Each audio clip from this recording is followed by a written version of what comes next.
하나님께서 우리에게 주시는 말씀은 요나서 4장 3절의 말씀입니다.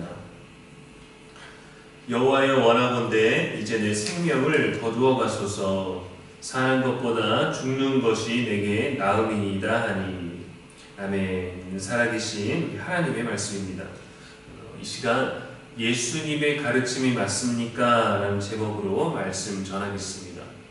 우리는 많은 것들을 배우죠. 많은 것들을 듣고 많은 것들을 보고 또 때로는 많은 것들을 따라하는 일상들을 살아갑니다.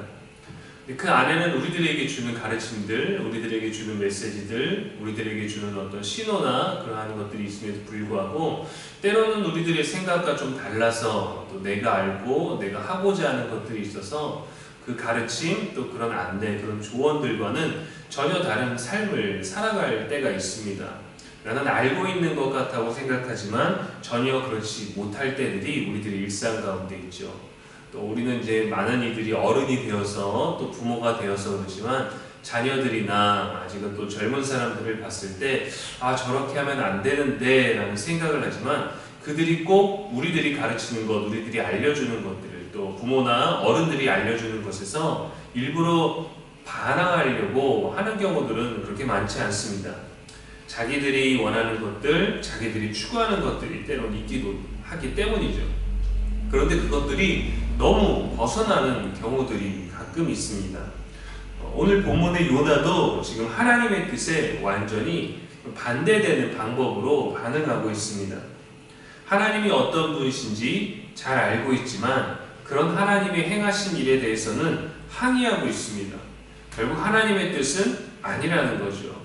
우리도 2000년대나 그 전부터 해서 사이버 세대다, X세대다, 지금의 MZ세대다, 다양한 세대들을 일컬으면서 우리는 그렇게 하지 않는다, 우리는 그 뜻에 동의하지 않는다, 우리는 이렇게 하겠다라는 식으로 자기들의 주장들을 펼쳐왔습니다.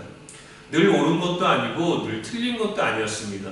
왜냐하면 세대마다 저마다의 각자의 기준이 있었기 때문이죠. 역사나 세대의 흐름, 시대의 흐름들, 또 사상의 흐름들, 생각의 흐름들, 다양한 것들, 또 문화에 따른 것들이 있었습니다.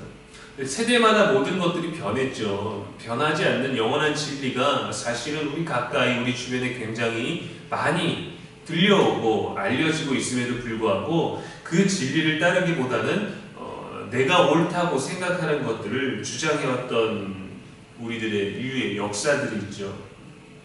요나의 행동도 하나님을 잘 알고 있다라고 말할 수 없었습니다. 그도 아마 그의 문화적인 것보다는 시대적인 요나가 살아가고 있던 민족적인 그 시대의 특성에 대해서 잘 느꼈기 때문에 하나님을 알고 있음에도 불구하고 내가 지금 겪고 있는 내 시대의 이런 문제에 대해서는 하나님은 옳지 않으시다라는 마음이 있었겠죠. 지금은 그래서 죽기를 구하고 있습니다. 또 그런 태도가 자신의 태도가 옳다라고 고집부리고 있습니다. 분명 이것은 요나의 고집입니다. 건강한 고집이나 거룩한 고집이 결코 아닙니다. 여전히 자신의 태도와 생각이 옳은 것이라고 정당한 것이라고 여기고 있습니다. 배타적인 선민의식에 사로잡혀서 잘못된 구원관을 가지고 있는 상태이고 그것은 구원을 베푸실 전능자의 의도와는 전혀 다른 것이었습니다.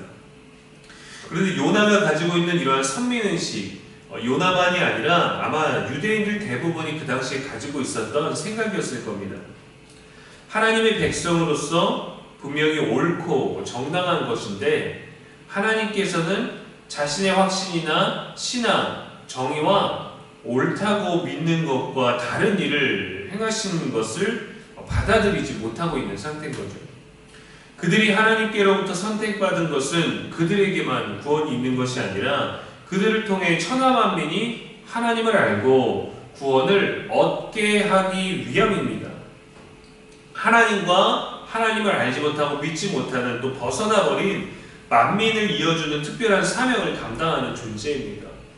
우리 주변에 만연해 있는 또 너무도 널리 알려져 있고 또 그것이 진리인데도 진리로 받아들이지 못하는 하나님의 말씀, 또 그러한 교회에서 알려주는 귀한 복음들에 대해서 전혀 잘못 알고 있는 것이죠. 하나님과 만민을 이어주는 특별한 사명을 가진 특별한 존재였는데 그것이 나만의 것으로 여기고 나만 특별해지고 싶은 잘못된 신앙관이 되어버린 것입니다. 이스라엘 민족 이전에 더 먼저 아브라함이라는 한 개인을 통해서 하나님은 약속하셨죠. 창세기 12장 2절에서 3절에 내가 너로 큰 민족을 이루고 내게 복을 주어 내 이름을 창대하게 하리니 너는 복이 될지라. 너를 축복하는 자에게는 내가 복을 내리고 너를 저주하는 자에게는 내가 저주하리니 땅의 모든 족속이 너로 말미암아 복을 얻을 것이라 하신지라. 아브라함의 능력으로 얻은 복이 아닙니다. 특권이 아닙니다. 그는 단지 하나님의 말씀의 그 진리에 순종함으로 복을 받은 것입니다. 그가 특별해서도 아닙니다. 하나님이 그를 택하셨습니다. 그래서 특별한 존재가 된 것이죠. 우리가 대단하고 우리가 정말 하나님이 우리를 택하시기 전부터 우리가 특별한 존재였다면 굳이 하나님을 믿지 않아도 우리는 이미 대단한 존재였을 것입니다. 그런데 서로가 서로를 그렇게 인정해주지 못하고 자신 스스로가 또 그러한 시대나 세대 풍조 가운데서 자기들의 세대에 또 자신이 특별하다고 여기기 때문에 그 안에서 서로가 다름을 인정해주지 못하고 서로가 더 특별하다라는 것을 받아들이지 못하게 되었던 것이죠. 자신이 더 우월하고 자신이 더 특별하게 여겨지게 되었습니다. 요나도 마찬가지였죠. 그러나 우리가 정말 특별한 존재임을 깨닫게 되는 것은 바로 진리 안에서입니다. 바로 하나님이 우리를 사랑하신 그 사랑 안에서 발견되는 것입니다. 하나님 안에서 발견되어져야 합니다. 우리에게서 발견하면 큰 오류가 납니다. 인류의 역사를 생각해 보십시오. 자신들 스스로 특별하다고 여기는 존재들, 그 역사의 중심에 안타깝게도 늘 교회가 있었습니다. 11세기 서유럽 국가의 기독교 국가들이 이슬람 회교도들에게 빼앗긴 예루살렘 성지를 탈환하기 위해서 원정 전쟁을 일으켰습니다. 십자군 전쟁이죠. 많은 기독교 국가들이 참여했고 온갖 살상과 만행을 저질렀습니다. 그리고 그들을 죽이고 그들을 빼앗고 또 그들의 것들을 또 탈환한다라는 그런 모든 명분을 그것을 주님의 뜻이라고 했습니다. 예수님이 예루살렘 빼앗기지 말라고 하셨나요? 예루살렘 빼앗기면 회개도들을 죽여서라도 되찾으라고 하셨나요? 절대 아닙니다. 16세기에는 유럽에서 마녀 사냥이 수세기 동안 이루어졌습니다. 교회 이름으로 신분을 막론하고 마녀로 사람들을 내몰아 재판을 했죠.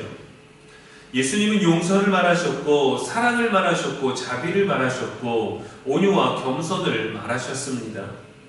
그런데 교회는 자신들이 하나님의 계시를 받은 특별한 존재라고 교회 이름으로 대량 학살을 저질렀습니다. 마음에 들지 않는 사람, 누군가의 것을 빼앗기 위해서 또 그 가족들을 몰살하기도 하고 그의 재산, 그의 땅, 그의 신분, 모든 권력 또 마음에 안 들어서 그렇게 모든 일들을 주의 이름으로 주의 뜻이다 라는 것으로 종교 재판을 저질렀습니다. 그 참혹한 역사 속에 예수님의 가르침이 있었나요? 그들이 예수님을 몰랐던 것도 아닙니다. 예수님 탄생 훨씬 이후지 않습니까? 우리도 잘못된 생각과 고집으로 신앙을 내세운다면 하나님의 말씀으로 하나님의 이름으로 전혀 반대되는 잘못된 오류들을 범할 수 있는 것이죠. 얼마든지 과거의 역사처럼 추악하고 비참한 일들을 저지를 수 있습니다. 기독교 역사와 교리에서 가장 위대한 사도로 불리는 사도 바울도 교회의 이름으로 예수님의 제자들을 그리스도를 핍박하였습니다. 그는 이렇게 고백합니다. 디모데전서 1장 13절 말씀에 내가 전에는 비방자요 박해자요 폭행자였으나 도리어 긍휼을 입은 것은 내가 믿지 아니할 때에 알지 못하고 행하였습니다. 알지 못하고 행하였습니다. 제대로 알지 못하였기 때문입니다. 내 방법대로, 내 신앙대로, 내 세대대로, 내 시대, 내 유행, 내 문화의 기준에서 제대로 믿지 못하였기 때문입니다. 우리도 스스로를 올바르게 믿고 있는지 행하고 있는지 성찰하지 못하면 예수님의 이름으로 예수님과 반대되는 언행의 흔적을 남길 수밖에 없는 것입니다. 성경을 연구하는 자들에게 예수님 말씀하십니다. 마태복음 22장 29절에 예수님께서 대답하여 이르시되 너희가 성경도 하나님의 능력도 알지 못하는 고로 오해하였도다. 과연 우리가 예수님을 믿는 자들이 맞는지 우리의 태도로 알 수 있습니다. 성경을 연구하는 자들도 예수님에 대해서 올바르게 알지 못했던 것들을 보면 얼마나 우리는 진리를 가지고 진리 안에 머물면서도 진리와 전혀 반대되는 삶을 살아가고 있습니까? 우리의 일상의 흔적으로 알 수 있는 것들이죠. 사랑하는 여러분, 항상 성찰하십시오. 저도 매일마다 내가 지금 맞는지, 내가 전한 말씀이 옳은 것인지 늘 두려움 가운데 있습니다.